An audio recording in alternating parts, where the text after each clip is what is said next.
বন্ধুরা, বাঁকুড়া জেলা আদালতের রেজাল্ট নিয়ে আবারও বড় আপডেট। দীর্ঘদিন ধরে হাজার হাজার পরীক্ষার্থী শুধু একটাই প্রশ্ন করছেন, রেজাল্ট কবে প্রকাশ হবে। আজকের ভিডিওটিতে এমন কিছু গুরুত্বপূর্ণ তথ্য নিয়ে আলোচনা করব যা হয়তো আপনার জানাটা খুবই জরুরি, তাই ভিডিওটি শেষ পর্যন্ত দেখুন। আপনি যদি এখনো তথ্যসাথী চ্যানেলটি সাবস্ক্রাইব করে না থাকেন তাহলে এখনই সাবস্ক্রাইব করে পাশে থাকা বেল আইকনটি অন করে দিন, কারণ বাঁকুড়া জেলা আদালত পশ্চিমবঙ্গের বিভিন্ন কোর্টের রেজাল্ট, চাকরি ও সরকারি প্রকল্পের সমস্ত গুরুত্বপূর্ণ আপডেট সবার আগে এই চ্যানেলে পেয়ে যাবেন। বন্ধুরা, গত কয়েকদিন অনেকেই কমেন্ট করেছেন রেজাল্ট কবে আসবে, এখনো কেন প্রকাশ করা হচ্ছে না। প্রথমেই বলে রাখি, এখনো পর্যন্ত রেজাল্ট প্রকাশের কোনো অফিসিয়াল তারিখ ঘোষণা করা হয়নি। তবে বর্তমান পরিস্থিতির আগের তুলনায় অনেকটাই বদলেছে। ওবিসি সংক্রান্ত যে বড় আইনি জটিলতা ছিল সেটি অনেকটাই পরিষ্কার হয়েছে, কিন্তু এখানেই শেষ নয়। এখন 2011 সালের ওবিসি তালিকাভুক্ত বিভিন্ন শ্রেণীর তথ্য ও নথি যাচাইয়ের কাজ চলছে বলে বিভিন্ন প্রতিবেদনে আলোচনা রয়েছে। এই যাচাই প্রক্রিয়া শেষ না হওয়া পর্যন্ত নিয়োগ সংক্রান্ত কিছু প্রক্রিয়া সময় লাগতে পারে। আপনারা জানেন,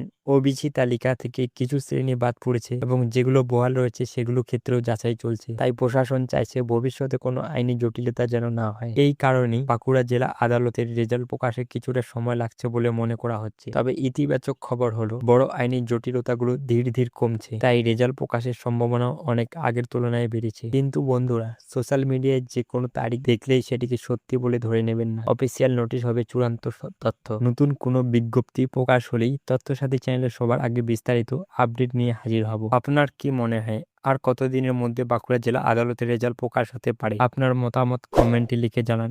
ভিডিওটি ভালো লাগলে সাবস্ক্রাইব করুন ও বন্ধুদের সঙ্গে শেয়ার করে দিন।